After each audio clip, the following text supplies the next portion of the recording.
Hey everybody, Greg here. Today we have a really cool episode. We are talking with Mark Sample. He is the studio creative director at Sumo Digital. He's also been a part of King and 2K and IOI and Ubisoft and Sony and so many other studios. And I'm so excited to learn about all these different roles he's been on and everything he's been doing.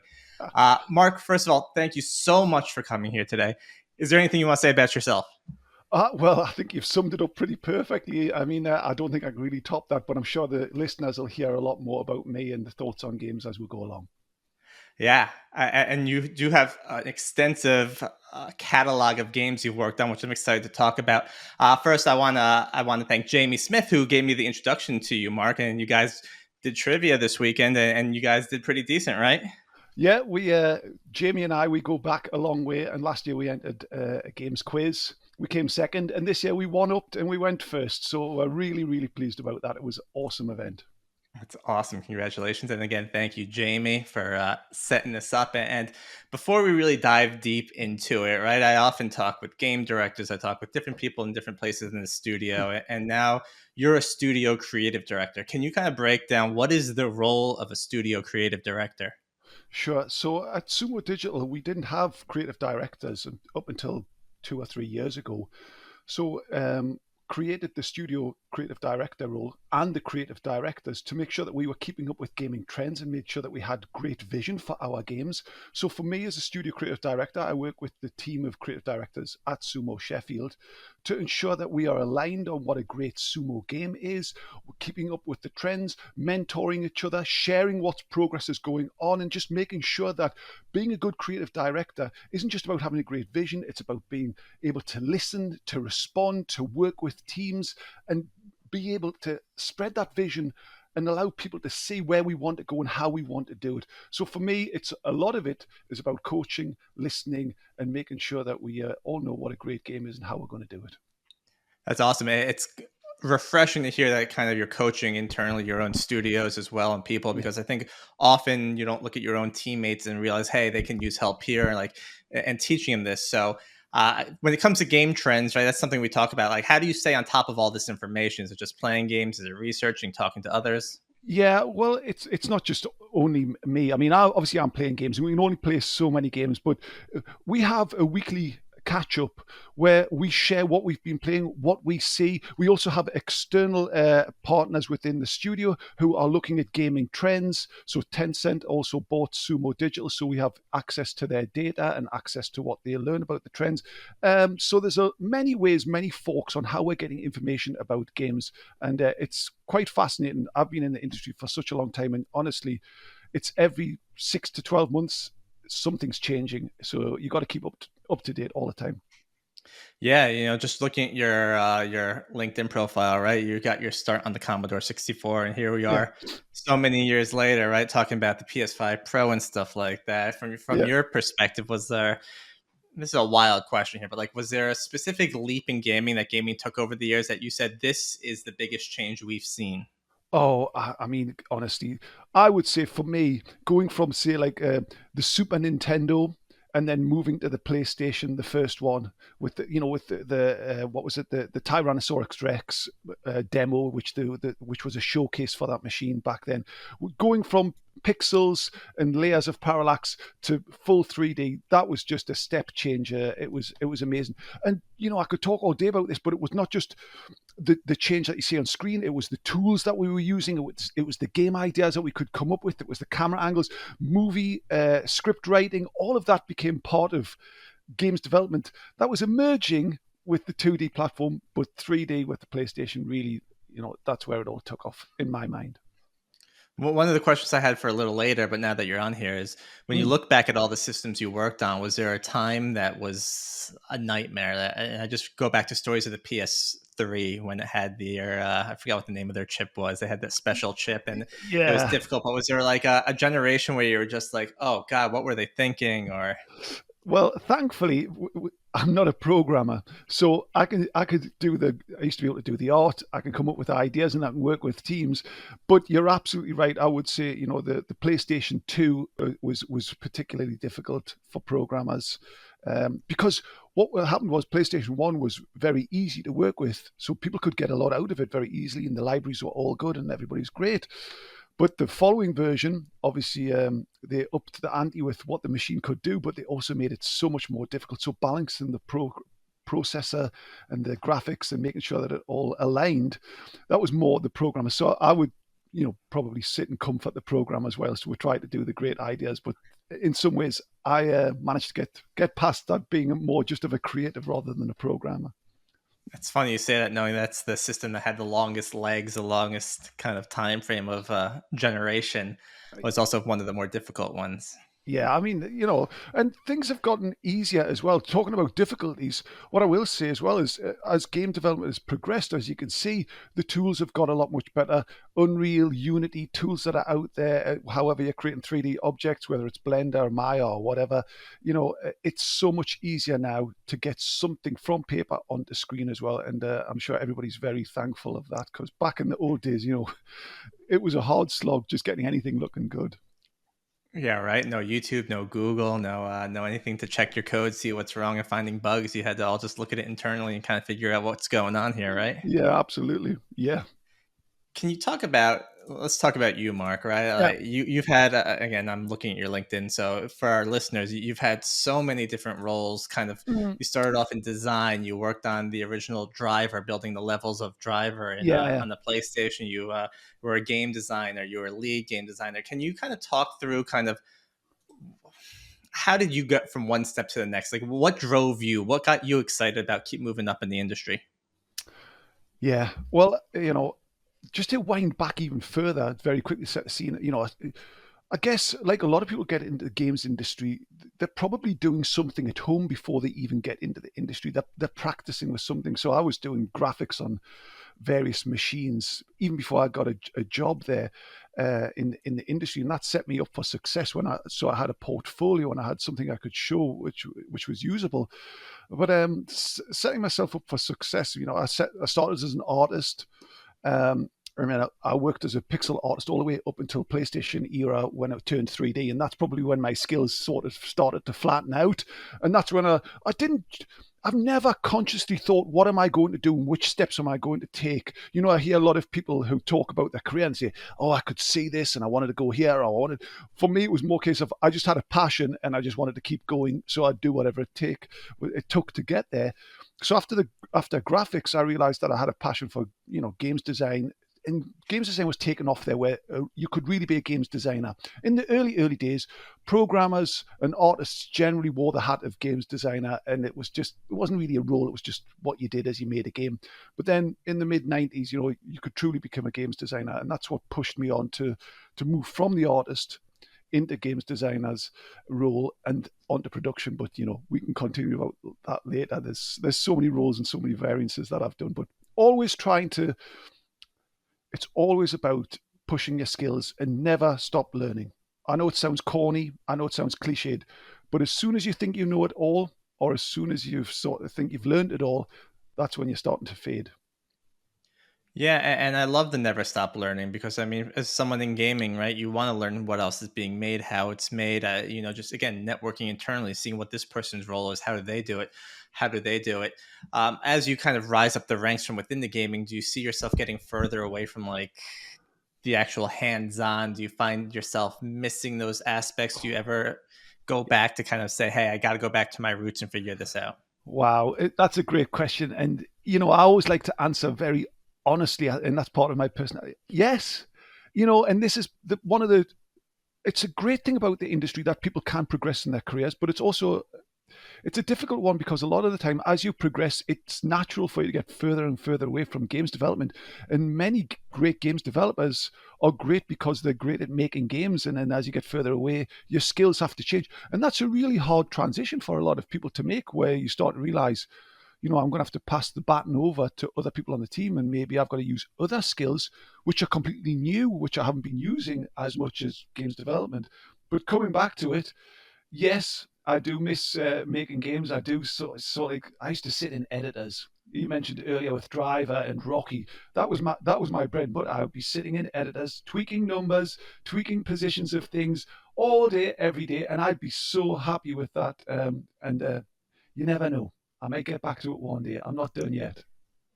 How did you even get the visibility of what other roles exist in gaming? I mean, if you would have asked me a few years ago, I would have no idea that studio creative director is a thing, right? Like, Yeah, some of these roles are made up as time goes on because you see that, right? You have live ops that are coming out because you need that type of thing going on right now. But like, I guess maybe we could start on the early side of Mark when you were in elementary school or grade school, right? Like, yeah. what was your passion of what you wanted to do, and then kind of how did you figure out Uh, where to go? yeah, this is a great one as well. Here's one. Before video games, I was asked what did I want to do? I wanted to be a long distance lorry driver. All right, I wanted to drive trucks across the country. I mean, it's nothing like video games at all. And then, just as I was, 16 at careers advice, I remember saying, "Oh, I'd like to make video games." And even the careers advisor was like, "That's like somebody saying I want to win, I don't know, a talent competition on national TV." It's like, yeah, right, that's never going to happen. So, but I always had a passion and I always had a belief, and I was also trying to make games at home. And I knew of a games company very local to us called Tynesoft, because obviously it's in Newcastle upon Tyne, so it was called Tynesoft. And I used to pass it every week as we went shopping for groceries. And it's funny, in my mind as I passed that, I thought, I want to work there. And I'm not joking. I used to say, I'd like to work there. Now, as I finished education, that company unfortunately folded, but little did I know a new company called Flare Software had spun out of the ashes of Tynesoft, which was the old owners.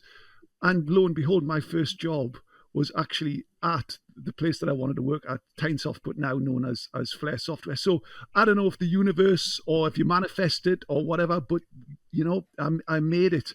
And talking about roles, you know, I would always I would play games and I would look at the credits. I would always look at the credits, and I still do to this day. I think that credits are a great way to learn about games, even if you know nothing about the game itself and how it was made.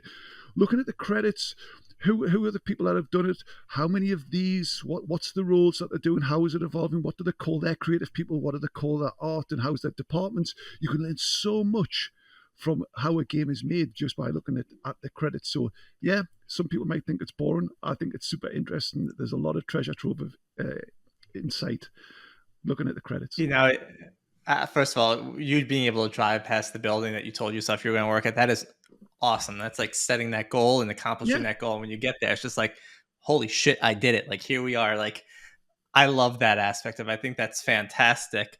Um, I'm curious from your perspective, you're in a business role now, right? Is it safe to say that you kind of transitioned from kind of the technical design yeah, side to the business side of the studio? And yeah, is it, you look at the market differently now, and you and I kind of talked about this in our pre-call, where it's like gaming's fundamentally changed once mobile came out. My mom started playing mobile games, right? And then the term of a gamer actually changed. And you were here since Commodore, right? you yeah, you were the true gamer, right? You yeah, had Commodore, then you had Sega and Nintendo come out, you had PlayStation come out, which the audience got bigger and bigger. But like, now you're with Sumo does a lot of digital type of stuff. Do you have to wear a different lens when you take a look at gaming now than you did in the past, or is that just a natural thing that comes with it? I don't even know if that's a real question. yeah. I mean, yeah, it's a great question as well. I think I consciously keep up with gaming trends, and I consciously, so I've got a lot of experience which I use for free, like my file of facts of how games are evolving. But then I'm also looking at the news, playing games, and making sure that the choices we make are going to excite players, because that's what it's about. But if you roll back, talking about the Commodore, talking about even up to the Super Nintendo points, and games before casual players, they were like you had to become like an Olympic athlete of video gaming to actually get past the first level. I mean, think of the Nintendo system that you had in the States, and think of all of those retro games. How hard were they? I mean, I'm just thinking now, to think of Ghosts and Goblins, Ghouls and Ghosts. I mean, it was a brilliant game on the Mega Drive. Most people couldn't get anywhere in that game. So talking about how games have evolved, now games aren't just for, a certain enthusiast. games are for everybody, so we have to cater for what's the most motivation, what's the psychology, what do they want to get out of it as an experience, how much time do they have, how much challenge do they have, how much is the pocket of time, is it 5 minutes, is it 6 hours, is it all day, you know. So many different people play games, and we've got to think, what type of game are we making, what type of personality and what kind of challenge or experience do we give out of that game. It's so varied. I I think that's such a fun reference. I remember on the NES, I had a Simpsons video game, and I never beat the first level. And I would play the game all the time. And same thing with the Ninja Turtles game. I think there Yeah, was a Ninja Turtles game that was like the hardest game ever made, and like we just keep playing it, and you like didn't get past the first level, and we'd just be sitting there. And eventually, you got those like Prima guides. I don't know if you guys had that over yeah, there, where we you just did. had the guides on how to Yeah. get through. It's just like it was amazing that you bring that up. Like I don't even remember those, but yeah, that's like funny to remember that. It's funny, because as you mentioned that, what used to happen was there would be two or three of us playing particular games, and what would happen is one person would just end up giving up, and then we'd pass the pad to that person to try and get past the particular. Because you know how when you try at games like at Elden Ring or Dark Souls, you have this kind of curve of you're good, and then you each try afterwards just gets a little worse until eventually you have to turn it off and go and do something else because you've just maxed out. We were doing that 20 years ago or more, passing the pad to the next person, saying, "Oh, get past this level," and then the cycle would continue. So that's how we did that. Are you a fan of the industry? I mean, I'm going to say that a lot of times games might be shipped incomplete, but because of the ability to update over the air, like things get easier, right? If you realize that this one weapon's not fair, you can buff it. Like, I remember back in the day, you buy a game, the game's done, you get Yeah. what you get. Now you can get these live updates, and people might complain that, oh, I got to be online to do this, but you can fix the game. Like, is that an awesome trend to see, or is that something you think people are relying too much on? Maybe me personally, I think that I came from an era where it was all about level of polish and quality. That's what we turn up to work to do. The graphics, the game, the level design, the bugs were all squashed. The controls, the feel had to be nailed because you had one shot. So I think we should always be striving to deliver a game that's the best it can be. But it's great that we can update and make alterations, but it should never ever be used as a excuse to just get something out there to hit a deadline or a target and give somebody something sloppy and then iterate. They've paid good money, if it's a paid game. So, imagine you buy a car and they say, "Yeah, we'll ship the last door to you in a couple of months, but the rest is fine. You can go, you can drive. It's fine. You'll be okay." You'd go, "No, I don't want that." So I think we have to treat the players right. It's really important. Yeah. I think studios are starting to see that with even tools like asking for feedback, talking to the community, understanding what they like, what they don't like. I think I'm a big fan of that trend um, from there. But I'm gonna usually about halfway through the podcast, I like to do a fireball round. I'll throw some questions at you, Sure, and sure. you can answer. What did you have for breakfast? um, It's late I, in your day now, right? It's like yeah, dinner time. I tell you what I had for breakfast. I had, because I'm British, I had a cup of tea, which is extremely important. And we have a thing over here. I don't know if you have it in the States called malt loaf. It's like a Nope. fruity bread. It's Okay. bread made with fruit. And I had a couple of slices of that. It's kind of old fashioned, but it's kind of cool. That's what I did. All right. What's your dream vacation? Ooh, that's a good one. Oh, I am partial to south of France because the weather's good, the beaches are nice, and French food's very, very tasty. So there you go. You can't go wrong with French food. What is the last game you played? Mm. Uh, the last game I played probably was very recently. I play a lot of Marvel Snap. I love Marvel Snap. Nice. I love, Marvel Snap. I Mobile games, sometimes the mechanics are a bit, they want a lot of money out of you and it feels forced. Marvel Snap is just the combinations of the cards, the dynamics and the opponents and the pacing of the game. It really is a superb little bite-sized game. So when I've got spare chance, I play Marvel Snap. That's what I've played last. I for I think last year for a full year. I was just so sucked into Marvel Snap, and then people got so good at it. I was just like, I can't keep up with people anymore. They have these combos going. I have no idea what's going on. You know what? Another thing, calling out, coming back to updates.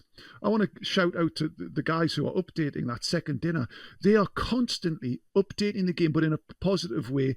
They look at the cards if there's overpowered. But not only that, in the patch notes, they will respond and give a reason why they have changed cards. So people might not like what they've done, but they will say, we've done this because this is happening. And I think that's a great way that they're working with the community to let their people know the changes that they make and the reasons why, and improving as they go. Yeah, I think the whys behind things are something that's eye opening to everyone, even people in the industry. Like, oh, this is why they made that change, right? I think not often enough are best practices shared across the industry, and things like that I think are fantastic because it keeps everyone in the loop and in the know. Yeah, absolutely. Next question would be, what show did you last binge watch? Ha. I know exactly what I binged watched. I watched it's quite a new one. It's called Chaos. I don't know if you've seen it. It's got Jeff Goldblum, and I truly recommend it. It's really new. It's as if the Greek mythology was taking place in modern day. It sounds really odd, but Jeff Goldblum in it is absolutely cool. The cast's cool. It's really entertaining show. And then I can't binge watch it because it's only the first episode, but I watched last night The Penguin, and Oh, nice. I that heard is great things about it. that is set up to be something really really cool. So yeah, that's what I watched as well. All right, you're off the hot seat here. All right. I want to dig into the role of studio Yeah. director here, right? I want to get an idea of kind of what is the day to day like. You mentioned coaching, Yeah. but kind of what is the day to day like, and what skill set would you say you tap into most while doing that? Okay. So day to day, it's hugely varied. Obviously, I'm in a lot of meetings with the leadership to hear what's going on. So we have what's called studio discipline directors. So there's like me, studio creative director, and we have studio technical director and art director, and so on. So there's a lot of chat with this team to make sure that we're, as a company, and for the people, that we're running as smoothly as possible and sharing challenges and wins and information, so that there's a lot of collaboration and understanding across not just creative direction but all of the disciplines in the team and helping each other. So there's that. There's one-to-ones with my creative directors. So I'm making sure I'm checking in with them, listening to what they're up to. Do they need any help? Is there anything that's a burning problem? Are there any pressure on them? Is there anything that they need fixing? Or they may be telling me about some of the things that are growing great. It doesn't always have to be a problem. There's looking at pitches, internally and externally. So there might be game ideas that we're coming up with, and how we get the pitches across and how we present them internally to see if it can go to green light. Then there's prototyping. So I work with prototype teams, small teams, on how do we take these ideas and make something tangible. And prototyping is such a difficult skill because everybody thinks that's the best part. It's the new ideas, anything's possible. But if anybody who's worked in prototyping will know that it's probably the hardest part, getting from nothing to something and finding that fun. And then also, not every idea works out, so you've got to kill those. But the biggest skill, these are just some of the things that I'm working with, on a day to day. But the biggest skill I would say that I've learned has nothing to do with games development. It's about listening. Truly, it's about listening and understanding. So active listening, because once you listen to what people are talking about, you're in a much better position to respond or not, because you don't always have to respond as well, So listening's important. I like that last aspect. Listening is important, and also just digesting it, right? Usually Yeah, people will be very reactive right away and be like, no, I didn't mean that. Or yes, like, no, take the time, digest it, understand what's going on, because that's active listening, right? Is understanding what was said. And I love that. You also mentioned green lighting, and I'm curious about that, right? Because we've all heard stories where, oh yeah, like one in X amount of games actually get through, right? Like, how often are you looking at games that like you're gonna kill right away? Not right away, but like, yeah. I don't know. Well, we try not to kill games right away, and obviously you've got to sort of look at a pitch and use your skills and experience to envisage, if we put some money behind this, has it got potential? Do we think it has legs? Does it fit in with the portfolio? Because Sumo has many studios and it has a wide variety of games that it's looking to put in that portfolio. So you don't want all of your games like racing games or sports games or RPGs. And you want different budgets as well and different team sizes so to fit in. Um, but it's a challenge right now. The industry's, as everybody knows, is challenging. So placing your bets is a little bit more a bit more work than in previous. But some games make it through. And Death Sprint 66 is one of our latest games that's just come out, and that was a game that was greenlit from an idea and made it through all the way through the process and came through. So yes, lots of games do get killed.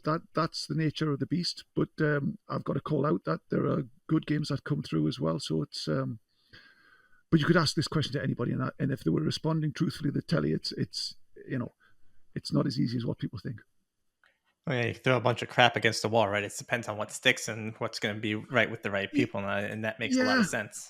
and you learn a lot through the stages of development. You can have a great pitch, which is resonating well, but then you've got to sort of get it on screen. You've got to block it out. You've got to get a feel for it and see if it's got legs. And then you've got to have an experienced team who share that vision and know where they want to take it. And then know exactly what do you want to do with this prototype? How do you want to move it forward? What's going to make it great? Because if you just throw everything at it, usually these games just fall. So it's very much pulling on the right threads in the right order to ignite what's in this game. And the truth of it is, sometimes you'll get to points in the development where the game just shows itself as, unfortunately, this is as far as it goes. And then it's the tough decision of, guys, that's it. We've got to move on. I think that's the beauty of some of these indies that pop up, right? Especially when they're affordable for people, right? I don't mind spending a few bucks on an indie game to play it, even if it may not be a full game, right? But other people might look at it and get an idea based off of this thing. Hey, I love this mechanic, or I love that. And you kind of build it off there. And this rise of the indies that are coming out, I think is fantastic for people to show off what their creative abilities are. Yeah. And it's great. Yeah. And you're seeing games that are hitting early access who work with the community well and to have a nugget.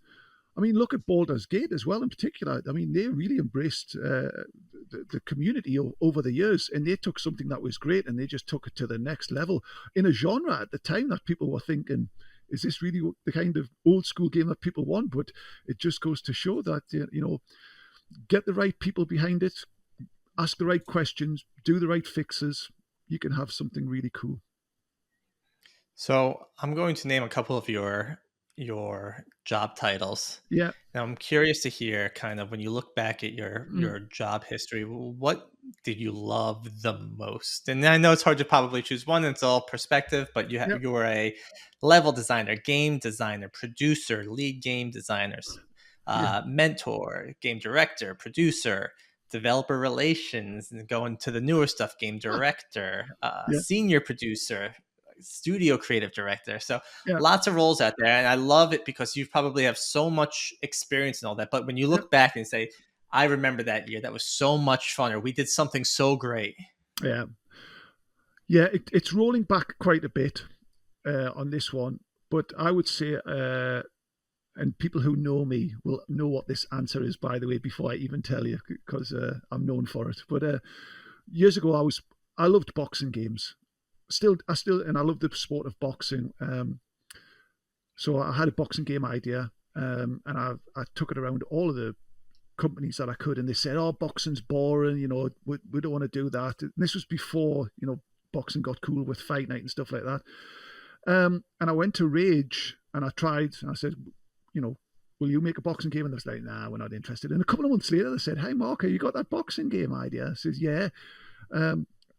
We've got the Rocky license. Would you like to make a boxing game?" And that's just like, the Vince McMahon meme of where he just goes, "Oh," and he just goes absolutely mental and his mind's exploding. Well, that's what it was for me. So, it came out. It was a great game. It was a small team. The vision was there. It got all the essence of what I wanted to put from boxing, all the essence of what I wanted to put from Rocky. We had a fantastic team. Everybody was on board, and just everything worked out brilliantly. And that there was just that was like winning Olympic gold for me. There's been other victories as well, newer ones, but that's probably the first one where I felt like, yes, this is brilliant. And then you were acquired. Maybe not because of that game, right? But Yeah. We were bought by 2K Games, and then went on to do Don King Boxing and Prey and Bioshock conversions on the consoles. So yeah, but there's been, honestly, you could ask me tomorrow, and I could tell you maybe something else. There's been so many highlights on this journey, and I'm sure there's more to come.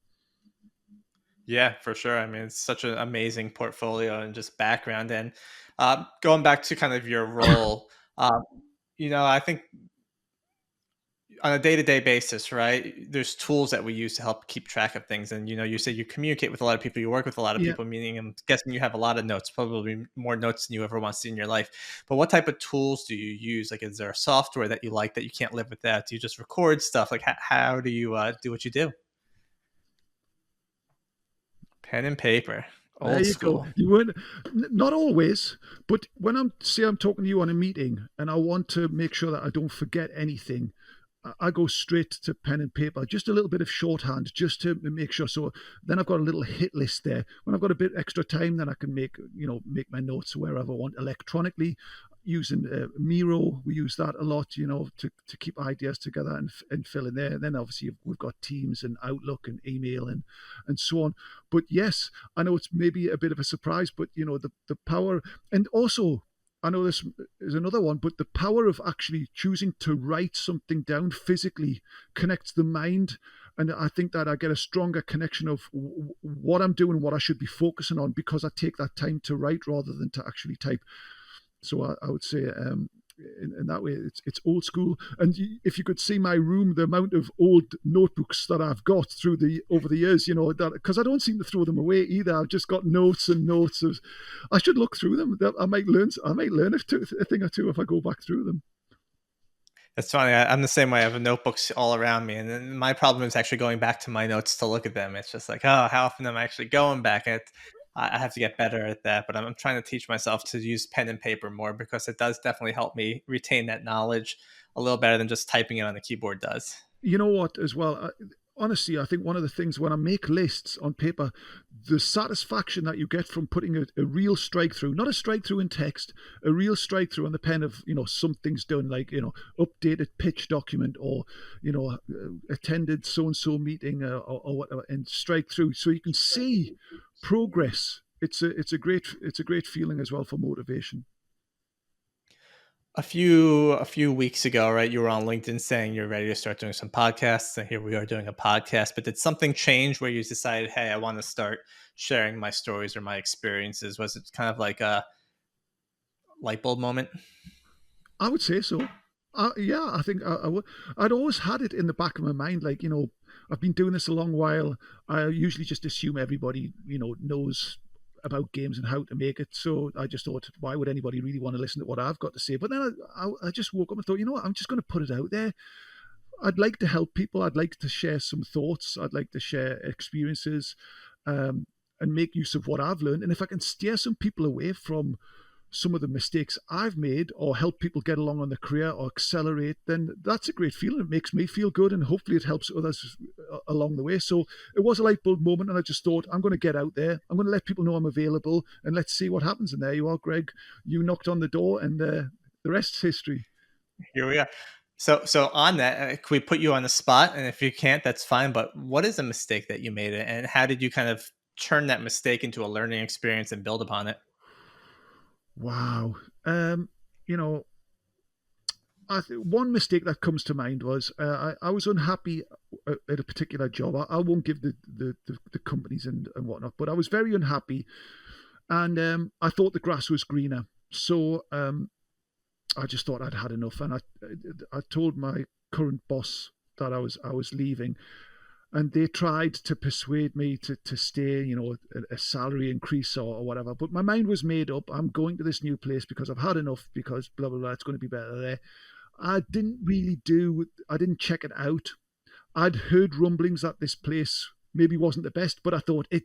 People just say that it can't be that bad, nothing's that bad. They're just saying that because anyway, I left and I went to this place, and it was a complete mismatch. I lasted. I can hold my hands up. I lasted 6 months. It was awful. It was awful for me.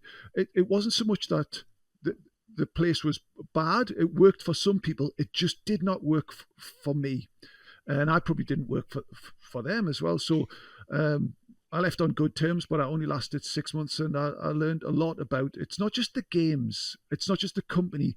I think what's really important is that you've got to work with people who get you. You've got to work with the culture. You've got to find a place where you fit. Because if it doesn't match your values and what and what matches you as a person, I think you're going to struggle. And I made a big mistake there, and I think about that with any career decision I make now, and that was a long time ago.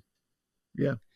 That's a great story to share. I mean, I often hear stories of people who are going to do anything to try and work for, and this was years ago, but Facebook or Google or Amazon. They're like, I just want to work there. I'm just like, but why? Like, what are you doing that you want to go there? And then, yeah, they just want the name on their resume, but like, do you want to be miserable? I'm not saying they're bad jobs, but do you want to be miserable at a place you don't want to go just to have your name on a resume? And we talk about the same in gaming, is that people just want to be in gaming and they start doing jobs that they may not love so they can get into the industry. But if you're not following your passion, if you're not doing what you love, like, it's going to be work. Whereas if you're doing what you love, you just come in and you're like, Yeah. it's still work, but it feels a lot better. Like, I respect you sharing that story that, hey, this is maybe a big name company. They make great games. I want to go there. But even though you see all the warning signs, right, they're all there. But you just have to experience it. And at least you can learn from that and say, all right, I got to look at this differently next time. I mean, it was exceptionally painful at the time. I mean, it was really hard. The the learning curve, the change in culture was like a bat in the face. It was immense. And at the time, like a lot of challenges in life, at the time the mountain is huge. But now I can look back and I use that, and I would say this to any of the listeners: whatever you're doing, use that time to reflect later on, and it's actually a gift if you choose to learn from it. And like I say, I am very particular with anything that I choose to do in my career, and I have been for the last 15 years or more now, because of those kind of outcomes and decisions. And I would recommend anybody to always, look before you leap. It doesn't mean that you shouldn't take chances or have a go, but just, don't do anything blind. You could end up in somewhere much more difficult. Right. So you gotta go through it. It's a learning experience. Yeah, absolutely. Um, when you take a look at yourself today, and if you were going to go back to university, Hmm. what would you take a look and think about studying this time around compared if you went to university last time? But knowing what you know now. Wow, that's a tough question. Now here's the thing. You see, for me, I all I ever did from the age of 5 was, I think that's when I first started playing video games. I just played video games all through. I couldn't actually wait. Truthfully, I could not wait to get out of school.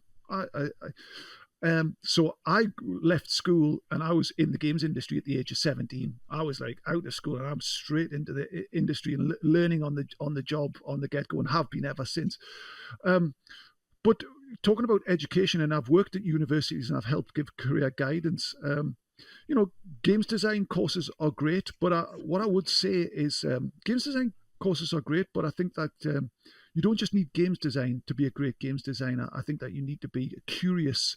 And I think most of the best games designers are just curious about life and the world itself, whether it's cuisine or architecture or great writers, art, or why does something work? How does something do? So, for me, it's about always being curious and always learning and always looking for new things, and how can I use that as inspiration for what I'm going to do. But if you want to focus, say, on education, go do something that gives you passion. But what I would say is that I don't always necessarily think that you have to go and do a games design course to be a great games designer. Now that might be controversial. I think you could be doing all sorts of different courses.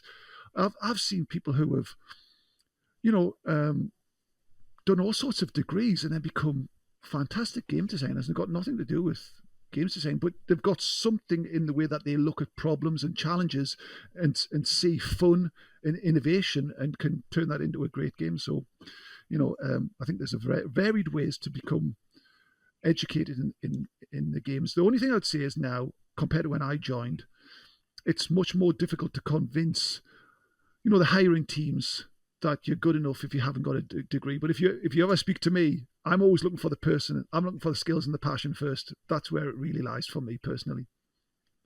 Yeah, I've often heard others say that they're more curious in the projects you've done at home or created on your own rather than what you've done at a studio. Because at a studio, you're in your job doing it, but what are you doing in your passion, your free time? What are you building? How are you building it? How do you approach it? And I think it's a different lens to be able to look at people and what are they doing outside of what their job is and their Yeah. possibilities.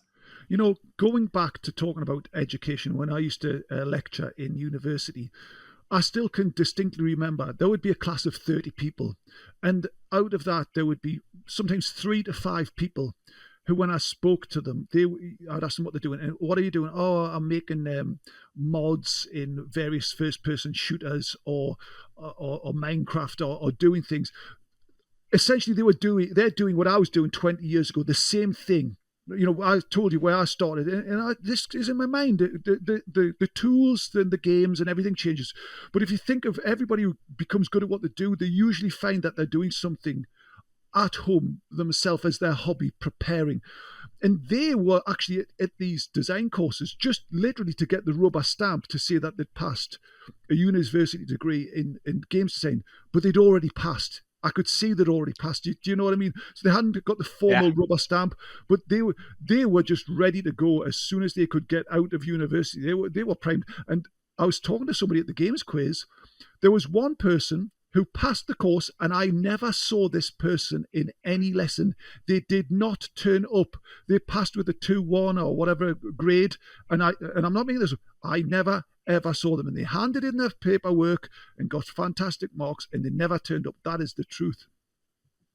Never turned up. Sometimes you just need that piece of paper, right? And people can go about learning and understanding in their own free time. But if I could go pass my course, get my degree, Yeah. then you're pretty much good to go. Right? I mean, So that's how I think we look at college these days is like, do you have the degree? All right, let's go. So don't get me wrong. I'm not knocking education at all. I want people to know that it's not the only route. And coming back to skills, like Shigeru Miyamoto, when he is interviewing or when he used to be interviewing for roles at Nintendo, he wouldn't ask oh, what game are you playing, and what level, and how much gamer score do you have, and so on. He would ask, what personal interests do you have outside of playing games? Oh, I like golf, I like gardening, I like whatever. That's what he's looking for.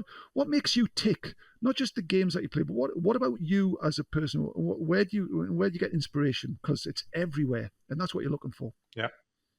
And to your point, you said you're not knocking education. I don't think you are. I just think education's changing, right? I mean, it's not sitting in books anymore, right? It's watching YouTube videos. It's listening to a podcast about a tutorial on how to do something, right? You can learn by walking down the street and seeing how people are interacting with each other. And like learning is everywhere. And it's subjective on how you want to take that in and what you want to do with it. What couldn't agree more, and it's beautiful to hear. And the other thing as well, I would say, as well as I've been in the industry for ages. It's a really important for creatives to hold on to sort of that playfulness and that goofiness. That's where a lot of the fun comes. So when things become too serious and too sort of like, oh, there's so much pressure to become creative or the best or whatever, it's almost impossible to find that looseness where there has to be a certain amount of focus but a bit of looseness and goofiness, and when you combine those two, that's when magic Yeah. happens as well. So whenever I see corporations or games or cultures where it just becomes what, now don't get me wrong, if it goes the other way and if it's too goofy, nothing probably gets done at all, but there's this balance as well, and that's where the magic lies. It's my son. I let him record a video that I put on LinkedIn the other day because he wanted to be a podcaster too. He's 6 years old and he plays Cool. Goat Simulator, Oh and yeah. that's like the perfect mix of like goofiness and fun. But it's also a great game. Like it's so fun to see him playing that. And I wanted to ask you, right? Like you said, you were gaming when you were 5 years old too, and me and my son we fight often about it because that's all he ever wants to do. But what game were you playing that you first remember thinking to yourself, "This is my future"?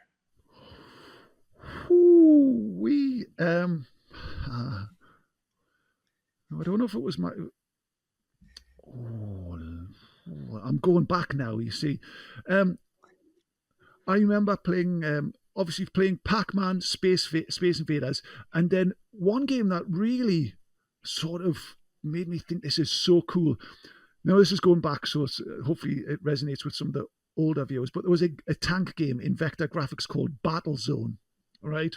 And you played as tanks, and you would the arcade machine had goggles like this, which you look to, so it made, and you had like controls like this for the tracks that would make you feel like, and I was too small, so I had to look from underneath the goggles at the screen. But I remember, and I've got I love boxing games, and I've got this love of tank games too.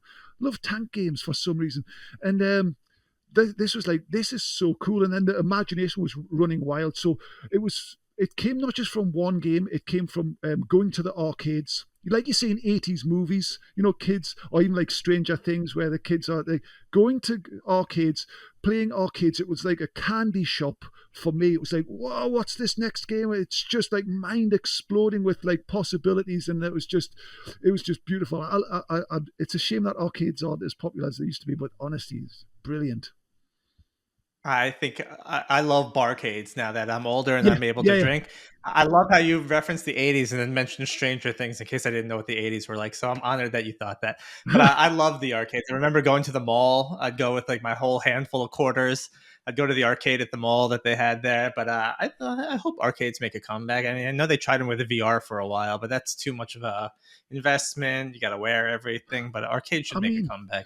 We need that type of for for environment. for me as a kid, they were always kind of dark, and there was so many CRT screens with all the lights and the sound chips and all different, and all the sound just merged into one. And for the parents, it was probably like hell on earth.